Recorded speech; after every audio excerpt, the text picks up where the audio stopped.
Hi guys, welcome back to my channel. So glad you're back. Welcome if you're new. My name is Natalie and today I'm doing the Game of Tomes Readathon wrap up. So I want to do something different today. I did a journal with me for this and it's really short, so I'm going to share it with you now. I hope you enjoy and I see you guys after.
Yeah, so I hope you like this. Normally I would do these like journal with me videos separately, but it's really short.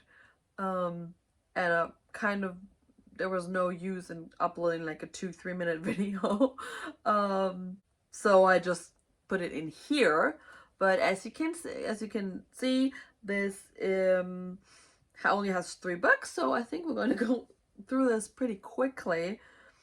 First of all, the Game of Tomes Readathon is based on a TBR game by Dasha at My Thick Pages. I'm going to link her channel and the announcement video for this readathon down below.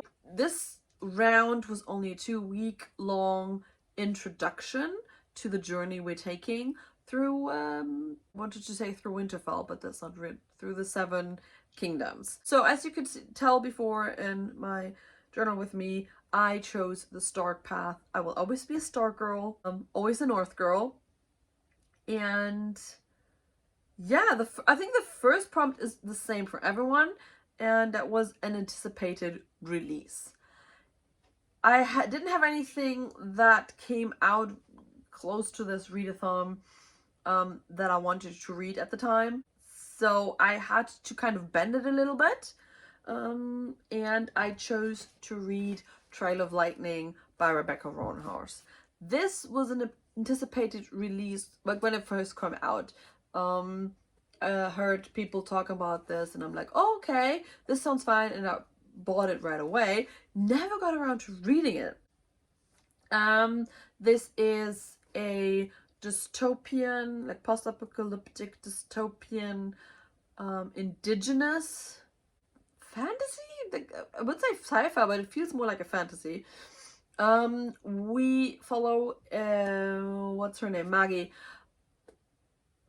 right? Yes, Maggie, who is a monster hunter. So water levels have risen.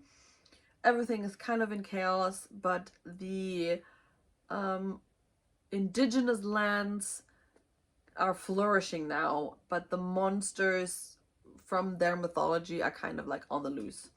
And Maggie is a monster hunter. She is teaming up with a medicine man to solve a mystery about new type of monster surfacing. The plot as such, I wouldn't say is very original. It's probably been done before, but not with like the ground it's standing on. It's standing on indigenous mythology and beliefs, and I loved it. Loved it so much. I gave this 4 stars. I saw people like, I think predictable and unoriginal were some of the critiques I saw, but I heartily disagree. No, that is not. I heartily agree with this. Hardly. Oh my god. Problems of a non-native English speaker. This was fascinating and I loved it. I loved reading about it. It was very short and the beginning was a little bit slow, but it's picking up really fast. I cannot wait to continue this. I know there's a second one and I know a third one is planned, though I don't know when this will be coming out. And we'll definitely be picking up the second one soon because I need to know what is happening. Then, of course, because I am following the Stark path, I turned around to head to Winterfell, and I arrived at the Twins, and that prompt was to read a 2-word title, and I read Carry On by Rainbow Rowell. Let's start with the rating. 2 stars, because I kind of finished it. This was a mess. Oh god, I don't even know where to start with this. I would have never been able to finish this physically, I think.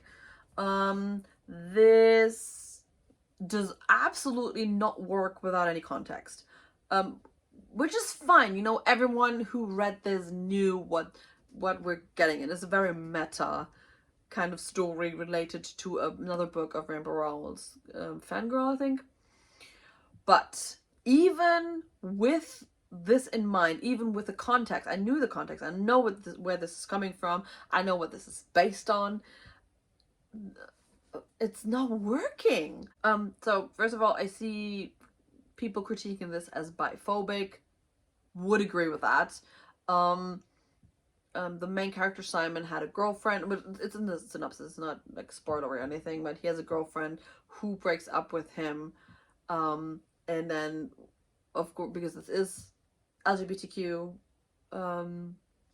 when they get together, and he's turned like suddenly gay. There was no mention of bisexuality in any case, no discussion, no, like, what? The author just not acknowledging that bisexuality is a thing.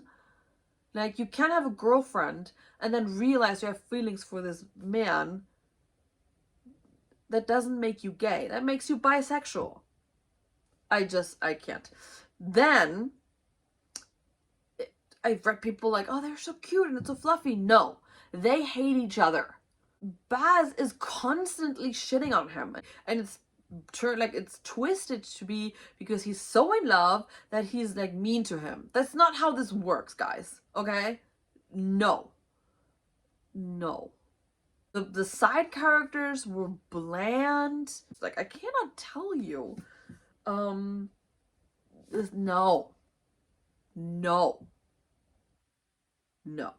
Just no. Oh god, what a mess. let's move to something more, like, move to something nicer.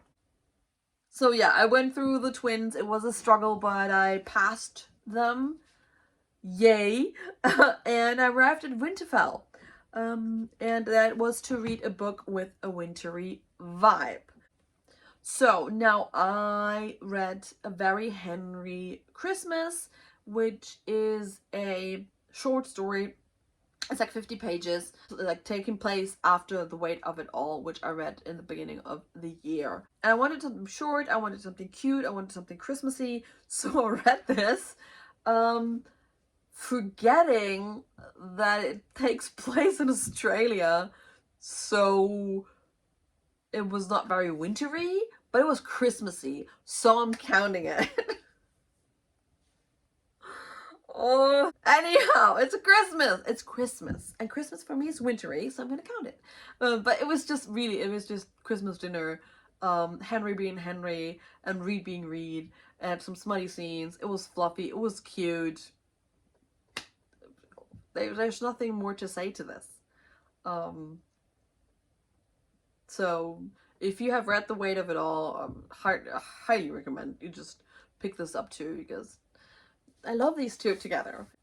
That was the wrap up. That was all. Those are the 3 books I read. Most I loved, one I didn't. Let me know if you which team you joined, if you joined this readathon, and which book you read. I see you guys next week. Bye.